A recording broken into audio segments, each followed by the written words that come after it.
Estamos iniciando a nossa aula número 195 do nosso curso de Filosofia Espírita, Interpretação dos Evangelhos segundo o Espiritismo. Continuamos no bloco que analisa a doutrina paulina e seus versículos e suas epístolas. E na aula passada nós estudamos a introdução de Paulo, que ele consegue escrever em Coríntios 1, 13, o texto sobre a caridade. E nesse texto ele valoriza mais a caridade do que a fé e do que a esperança. Esse é um texto clássico. No entretanto, a Igreja Católica e outras igrejas não consignaram o termo caridade, inverteram para a palavra amor. Então, entre o amor e a fé e a caridade, e a fé e a esperança, a igreja colocou o amor, mas na realidade é a caridade. Entre o amor e a caridade a distância é muito grande, né? Muito grande. Mas isso para consignar a ortodoxia paulina e não ferir a dogmática católica, né? Mas o termo certo, que muitos espíritas não conhecem, mas tem que ler o livro Evangelho segundo o Espiritismo, sobre o capítulo da caridade, ali está, entre a caridade, a fé, a caridade, a esperança, o que prevalece é a caridade. Tirem do seu dicionário, tirem do seu conhecimento a palavra amor. Amor é uma coisa muito subjetiva, muito assim, eu diria, que transita assim num espaço de muita abstração, não é? E muito sentimento, enquanto a palavra caridade ela é assertiva, porque nos obriga a nos aproximarmos do próximo e tratarmos o próximo dentro do contexto da caridade. Ela é determinante, ela é executiva. O amor ficou transitando como uma poesia, através de metáforas. Feito esse reparo, né, que eu queria colocar a vocês, vamos tentar explicar o que o Espiritismo propõe sobre a reforma paulina, que aconteceu, que eu chamei de segunda conversão de Paulo, né? A primeira conversão foi na estrada de Damasco. Essa segunda, quando ele adota a fé, classicamente para nós espíritas, é a segunda conversão. Então vamos estudar um pouquinho como isso foi possível, né? Em se tratando de Paulo, um sujeito tão ortodoxo e tão dogmático. Isso começa a acontecer, e a explicação nossa, ela começa a surgir através da mediunidade. Vamos estudar um pouquinho a mediunidade, que também é útil para vocês, né? Mediunidade. Designa-se de médium qualquer pessoa que sinta num grau qualquer a influência dos espíritos. Qualquer pessoa que sinta a influência dos espíritos é médium. Tá? Pode ser espírita, pode ser ateu, pode ser o que quiser, né? Pode ser qualquer religião. Se ele sentiu a influência, ele é médium. Essa faculdade é própria do homem e, por conseguinte, não constitui um privilégio exclusivo. Quer dizer, os espíritos acham que a mediunidade foi apropriada pelo espiritismo, é um privilégio exclusivo. Quando se fala mediunidade, vai se buscar a Federação Espírita para dar explicações sobre a mediunidade, vai buscar exemplos do Chico Xavier, mas a mediunidade é o quê? É uma qualidade inata nossa, de qualquer indivíduo.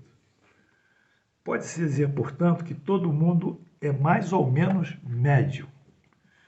Mais ou menos médio. Então vamos acabar com essa adulteração da compreensão da mediunidade. Isso vem em Kardec, o livro dos Médios, Celge, Rio de Janeiro, 2010, página 185.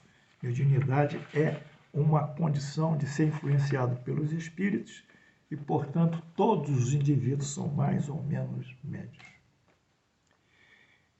Continua o professor, dizemos inicialmente que a mediunidade resulta de uma disposição orgânica, aqui, do organismo, que qualquer pessoa pode possuir como a de ver, ouvir, falar, não havendo nenhuma da qual, em virtude do seu livre-arbítrio, ela não possa abusar.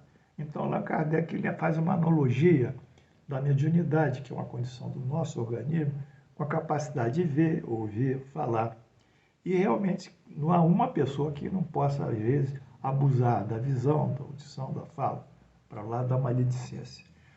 Bom, isso em virtude do seu livre-arbítrio.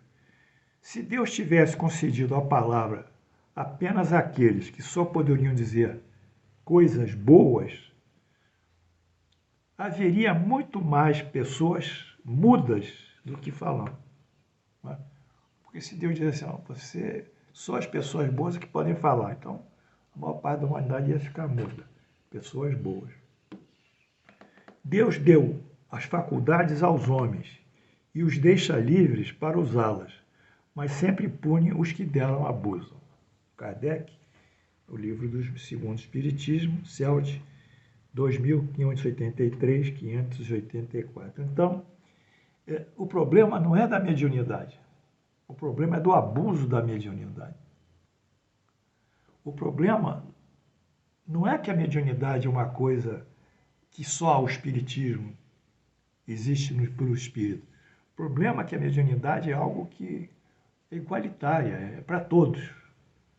Eu me lembro que quando aquele médium lá, João de Deus, em Abadiana, em Goiás, fez aquelas coisas terríveis, foi feita a entrevista sobre a febre, a manifestar sua mediunidade. Deviam ter dito realmente que isso não é. Aí começaram a dar um conceito que a mediunidade tem que ser ética, a mediunidade tem que ser desinteressada, a mediunidade não pode ser paga, a mediunidade não pode ter interesse subjacente à sua prática. Começaram a diluir um discurso que a mediunidade, paralelamente à mediunidade, a sua execução ética e moral. Isso é fato. Mas o que esse presidente devia dizer da FEB? Ele dizia que a mediunidade não é um problema da FEB. Mediunidade é uma coisa vasta, não é? Não é só a FEB que tem a mediunidade, não são só os espíritas, por extensão. A gente tem que ser claro, dizer que isso aqui, a mediunidade é para o senhor que está me entrevistando, também é médium, aí, para o repórter, para o fotógrafo, para o senhor que está me filmando, você também é médium. Você, aquilo, todo mundo é médium. Não é? Então é isso que está faltando na doutrina, esses conhecimentos efetivos, e como vocês são manipulados por essas ignorâncias que são trazidas por pretensos líderes do nosso movimento espírita. Conclusão. A mediunidade é inata, condição orgânica, todos nascem com essa sensibilidade. A influenciação dos espíritos não se adquire, quer dizer, todos nascem com essa sensibilidade. A influenciação dos espíritos não se adquire, e sim a desenvolve, qual um pianista que diariamente se exercita para refinar a sua arte. Então, aí todo mundo diz assim, eu sou médium, eu vou desenvolver a minha mediunidade. Mediunidade já existe, você vai torná-la mais sensível, você vai educá-la mais. Isso é um trabalho muito fino, muito fino. Não é para qualquer um fazer isso, é muito fino. Então, de toda forma, é como se fosse um pianista. Né? O pianista não tem que estudar 4, 5, 6 horas por dia, tocar piano para não perder a concentração e não perder os reflexos. A mediunidade é a mesma coisa, tem que ser exercida. Se ela não é exercida, ela vai se atrofiando. Né? Igual o pianista também vai deixando de estudar e de praticar, ele vai tendo dificuldades na sua arte. Portanto, Paulo era um médium, não é? Daí, se particularmente se explicar a transcrição dos versículos sobre a caridade. Então, nós estamos trazendo aqui a hipótese sobre a mediunidade de Paulo, que é um tipo de mediunidade que atravessou o Paulo naquela hora, ele escreveu. Muito embora ele tenha sido inspirado, né? Que a mediunidade dele é chamada para nós de médiuns intuitivos. Há muitos tipos de mediunidade. A mediunidade mecânica, aquele sujeito que pega o lápis e no papel escreve com automatismo. Allan Kardec narra na Revista Espírita que ele chegou a ver um médium com 2 lápis, escrevendo em 2 folhas de papel diferentes, 2 textos. Chegava a escrever 2 textos, né? Um médium. Chico Xavier era um médium mecânico. Ele sentava e psicografava. Muitas vezes, no início da sua profissão mediúnica, da sua atividade mediúnica, ele não sabia o que escrevia. Eram conceitos tão altos que ele não entendia o que estava escrevendo. É a mediunidade mecânica. Essa mediunidade mecânica é que faz essas transcrições. Mas há um outro tipo de mediunidade. Estamos falando de psicografia. A mediunidade intuitiva. Vamos ver o que é essa mediunidade intuitiva. O espírito comunicante transmite seu pensamento para o médium. Transmite seu pensamento. Tchau. Que atento e consciente o recebe, em razão, porque está lúcido. O pensamento, ele sabe que o pensamento não é seu. É como se fosse uma pessoa ditando um texto e ele copiando. Então ele recebe aquilo assim, ouve dentro dele pelo espírito e começa a escrever, embora ele saiba que aquele texto que ele está fazendo, em parte, não é dele, é ditado por um outro, por um terceiro. É uma intuição, mas ele está lúcido, ele está assumindo o lápis, está assumindo o papel. Ele sabe, inclusive, que está escrevendo, embora não grave. Quando a mensagem, a psicografia, se liga a questões de conhecimento, de saber, o médium intuitivo, nesse caso, ele deve ter familiaridade com esse assunto. Porque o espírito vai dizer, você vai escrever aqui um texto de filosofia. Vamos lá? Aí ele vai escrever o texto de filosofia. Se ele tiver a familiarização com a filosofia, ele vai entender justamente o que o espírito está ditando para ele. Porém, se ele não tiver nenhuma familiaridade, nenhuma cultura filosófica, for um indivíduo que nunca estudou, vai ser difícil o espírito transmitir essa mensagem por intuição. Mas se ele for um médium mecânico, ele pode ser até um aborígene. Pá, pá, pá, pá, faz aquilo direto. Vira página, vai naquela velocidade incrível. É mecânico. Tudo se passa como o conhecimento do médium fosse uma tecla de piano. Então, a cultura dele são as teclas do piano. O espírito utiliza as teclas para expressar sua música, não é? O indivíduo. Analogamente, o espírito utiliza o saber do médium para dar sua mensagem, ou seja, o saber do médium, a ciência que ele tem, a visão humanista, a filosófica e etc, etc. Então a gente vê o seguinte, para fechando esse blocozinho, nesse momento, o que o espírito transmite ao médium, o médium deve ter conhecimento por cultura própria daquilo que ele está recebendo na intuição. É factível, Paulo, neste caso, em Coríntios 13, 1.7, 1.13, ter se conduzido como um médium intuitivo. Kardec, o Livro dos Espíritos, o Livro dos Médiuns, Céu de Rio de Janeiro, página 202, 203. Paulo, em Coríntios 1.13 e 13, atuando como médium intuitivo por um momento, derroga a doutrina da fé. Olha que coisa incrível. Ele recebe essa mensagem e escreve sobre a caridade. A mediunidade intuitiva o levou Paulo, mesmo por um momento, a declarar ser a caridade superior à fé. Isso por injunção dos espíritos superiores, que são os guardiões da lei mosaica e dos evangelhos de Jesus, onde a caridade é destacada como o grande caminho para o aperfeiçoamento e a aproximação de Deus. Então, em Moisés, em Jesus, a caridade é um instrumento privilegiado. E Paulo tinha que tocar nesse instrumento privilegiado. Em Moisés e Jesus, a fé não é um instrumento privilegiado. Os conhecimentos teológicos de Paulo, que ele foi um doutor da lei, e o princípio soberano da caridade, condições determinantes do sucesso do seu escrito. Então, Paulo, como foi um doutor da lei, ele conhecia bem a liturgia, a teologia hebraica, judaica. conhecia profundamente Moisés e os profetas. No judaísmo, não existe propriamente dita a palavra caridade. Para os judeus, fazer o bem ao próximo constitui um dever. É um dever fazer o bem ao próximo. Uma obrigação contraída perante Deus, a caridade, perante a lei divina, constitui, portanto, um dever. E ela é chamada, em hebraico, de tzedaká. Tzedaká não é a palavra caridade. Tzedaká significa ser justo, reto, honrado.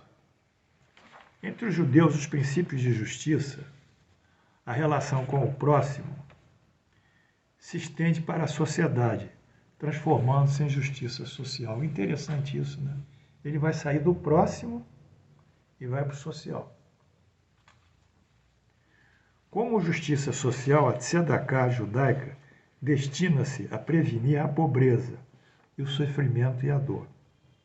Então ela ganha caridade entre os judeus um caráter muito beneficente, não é?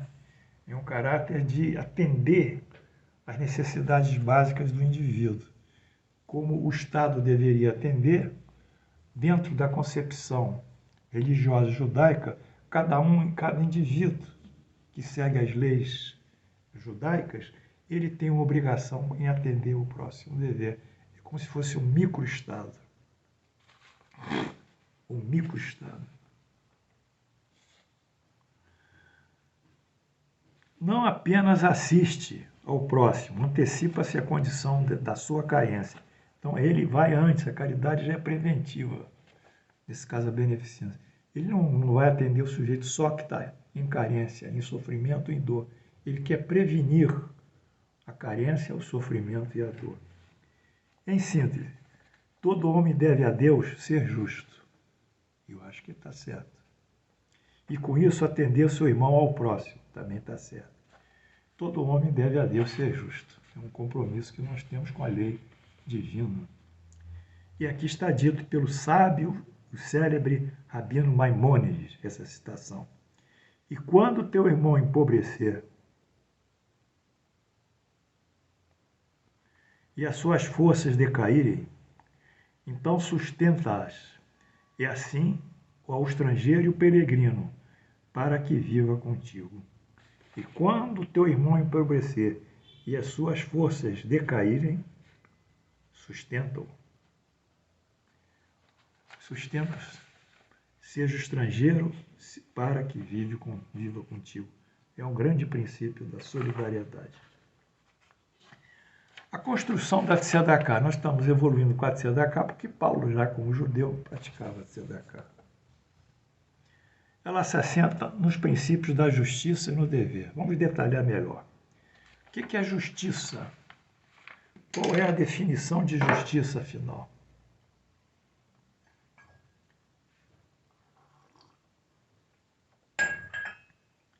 Justiça, conformidade com o direito. Consignar a cada um o que é por direito seu. Então, a justiça é o seguinte: reconhecer o direito do indivíduo. Esse lápis é meu. A justiça reconhece que esse lápis é meu. Esse eclipse é meu. A justiça reconhece que esse eclipse é meu. Então, ela reconhece o que é a propriedade do indivíduo, que é um direito que ele tem. Direito. O que é direito? É a legitimidade concedida e reconhecida pela justiça. Quando a justiça reconhece que esse lápis é meu, ela me consigna, ela me acredita a propriedade do lápis, é o direito meu. Então a justiça, ela reconhece aquilo que é nosso, e aquilo que é nosso é o nosso direito. Mas isso é amplo, vai desde o espiritual até o material, mas isso que é justiça. Portanto, a justiça consagra o direito. Quer dizer, a justiça diz o que é do direito, o que é próprio. No caso da tzedaká, a justiça de Deus consagra o direito de cada homem, em caso de necessidade, ser assistido pelo que está ao seu lado.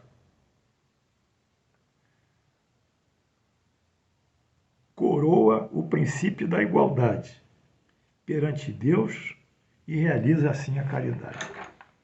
Portanto, a tzedakah, ela reconhece o direito do próximo. O direito do próximo, nós vamos ver aqui, tem que ser reconhecido. Qual é o direito do próximo? Ele tem um direito ao bem material, lá um automóvel.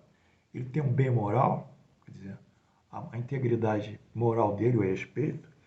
Ele tem direito a um bem psicológico, que ele poder transitar com as suas ideias, sem essas ideias serem alteradas, transtornadas. Ele tem um bem cultural, que são os conhecimentos que ele tem da sua arte, da sua cultura, do seu ofício. Ele tem um bem intelectual, que ele escreve, que ele produz obras. É um intelectual, produz pensamentos.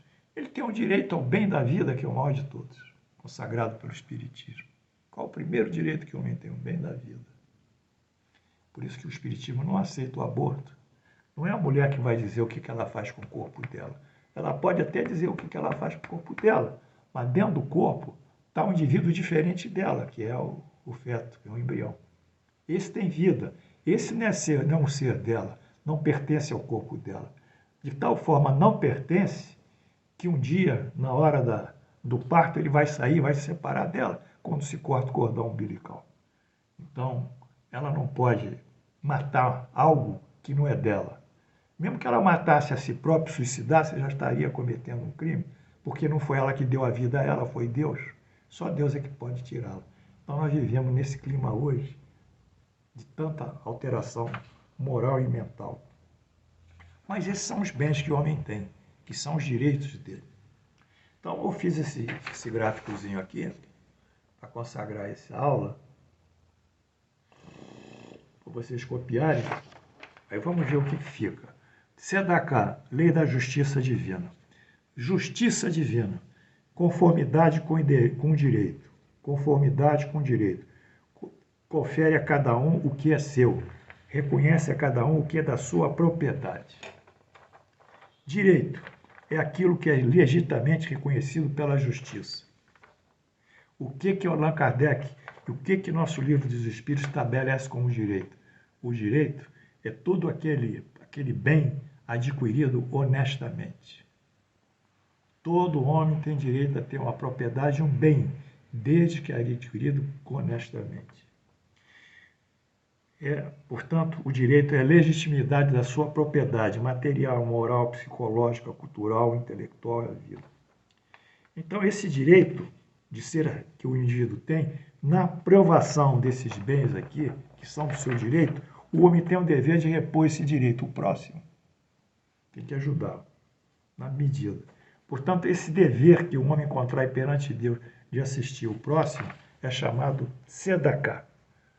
E fecha aqui o que está contido no Levítico 19, 18. Amarás o teu próximo como a ti mesmo. Levítico 19, 18, Jesus ia reproduzir isso. Então, nós estudamos um pouco aqui sobre a caridade, porque o Paulo vai repetir isso contra a sua própria doutrina. Amanhã nós voltaremos, espero que vocês estejam entusiasmados com o curso ou com essas aulas, porque eu estou muito insatisfeito. E agradeço muito aos bons espíritos que estão me ajudando tanto aqui, me dando a inspiração, no caso a intuição, para conduzir esse trabalho. Que Deus nos abençoe.